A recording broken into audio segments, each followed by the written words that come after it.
Underground Bunker is your proprietor. Friday afternoon, end of the long first week of testimony in the Danny Masterson retrial. We started a little late today. My first report out to you wasn't until the lunch break. And look, if you're watching this on YouTube, you got to go to tonyortega.substack.com. Sign up for free emails. You get all of my reports from the courtroom the second I send them out. I sent out 3 today. Big, long reports of what everybody said in court. First one was a lunch report, and it was about Cedric, husband of Jane Doe 3, coming on to testify. Now, I know I'm going to hear from a couple of you, why are you using his name? You can identify Jane Doe 3. Look, Jane Doe 3 was very public about her name for 5 years. And it was just before the first trial. And many places are still using her full name. Many of the publications are. And her picture. They're using her picture. But just before the first trial, I asked her if she wanted me to go back to Jane Doe 3, and she said yes. So I'm doing that out of respect to her. But the history of her name being public is far different than the other two. So yes, I'm going to use Cedric's name. And he was fantastic, just like he was in the first trial. He's a great witness. He's an interesting speaker. He's passionate. He's got some humor. Just really wonderful, once again, to see him talking about what it was like to hear from his wife about being attacked by Danny Masterson. And, you know, once again, the defense on cross-examination is, you know, picking at him and trying to, question some of his motives and the timing of things. I thought he held up beautifully under cross-examination. One thing Ariel Anson did, Deputy DA who was questioning him, she wanted to get out ahead of the civil lawsuit thing, right? After 3 years waiting for the LAPD and the DA's office to do something, these women were frustrated, and so they filed a lawsuit against Danny Masterson and the Church of Scientology, not about the rapes, but about the harassment they were going through. And yes, it's a civil lawsuit, so one of the outcomes is that the Church of Scientology will have to pay them money. And the defense is making a big deal about that, like that's their motivation. So Ariel Anson gave him an opportunity. The other witnesses have said, you know, our motivation really isn't money, it's to stop the harassment. But when she asked Cedric about it, he said, yeah, my kids need therapy. You're right, I'm suing them for money. Woo, that was so refreshing. Yeah, they've been damaged. What's the solution for damage? What is how do you make the person whole? By giving them money. So I thought that was a great answer from him. Cohen, defense attorney Philip Cohen was the one who cross-examined him. And I mean, it just felt really minor things he was trying to get him to talk about.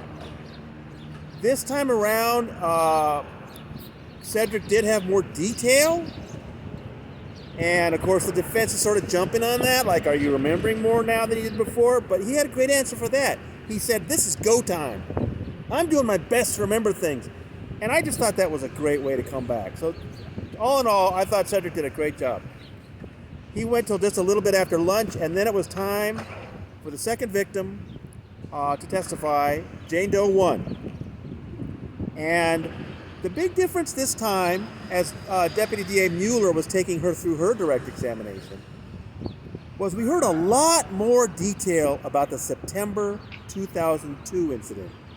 And if you remember, she was just part of the social circle Danny was in. And then in September 2002, they had this incident after she'd been drinking, sexual incident. And before, it was presented as sort of like why Danny was angry with her that might have motivated him in the attack that came in April. But this time, she was giving more detail, which suggested that possibly she was drugged in that September 2002 incident. I don't think they've ever suggested that before. Expect the defense to make a big deal about that on cross. But also that, I think she made it sound much more of a violation and assault this time than before. So that was interesting. A lot more detail about that, which I really appreciated. And they spent so much time on that in the late afternoon session, they really only got to the build-up of the April 2003 incident that's the charged incident. We just got to her arriving there and getting thrown in the jacuzzi by Masterson. And if you've been following this case, you know that the details of that night are so crazy.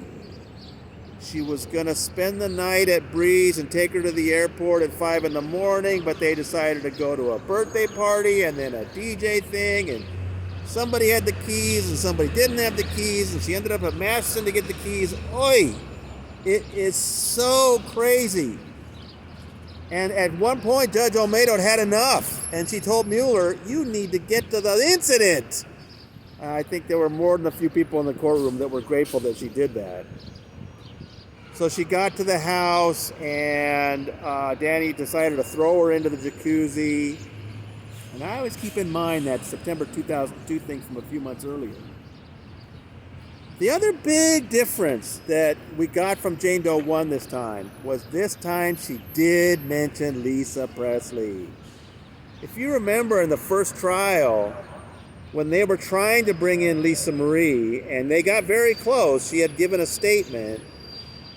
It was all about how we learned when Lisa Marie Presley they were trying to get her in, that she was a close friend to Jane Doe 1 and was very knowledgeable of what had happened. And I think I probably wasn't the only person that thought to themselves, why didn't Jane Doe 1 say so in her testimony?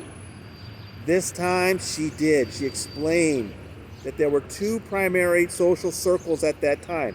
Lisa's circle that Jane Doe 1 was in, and Danny's circle. And they sort of intersected with people like Luke Watson, who was in both, and Bree Schaefer. So she described how upset Lisa was when she told her about the September 2002 incident. And this time she really made it sound more like Lisa really perceived it as an assault. We hadn't heard that before. There's some really interesting differences here. I just think it's been a richer telling, a more detailed telling, and I really appreciated some of that background. So we got to the point where she got thrown in the jacuzzi. You know that incident goes for quite a lot longer. We'll get that Monday morning. So after that, I think we're probably going to get Cousin Rachel, right? And then maybe Claire Headley. I'm not sure. Maybe we'll see Claire by Tuesday or Wednesday. I know a lot of us are waiting for that. That's a big deal. But anyway, today, Cedric did very well. Jane Doe 1 started a rich new telling of what she went through. From what little I looked at, the jury seems to be paying attention. It's hard to know for sure what's going on. In the gallery, the difference was Leah was there again today, first day since Monday. Tori was back. It was a little more full today. So, wow, what a first week of testimony. We've had a lot of bombshells, even going back to jury selection. Thank you for going along with this with me. I really appreciate the comments. I know you've been enjoying the reports. Getting a lot down as fast as I can. Oh my. All right, from the Clara Shortridge Foltz Criminal Justice Center, this is your proprietor signing off for the weekend. Later.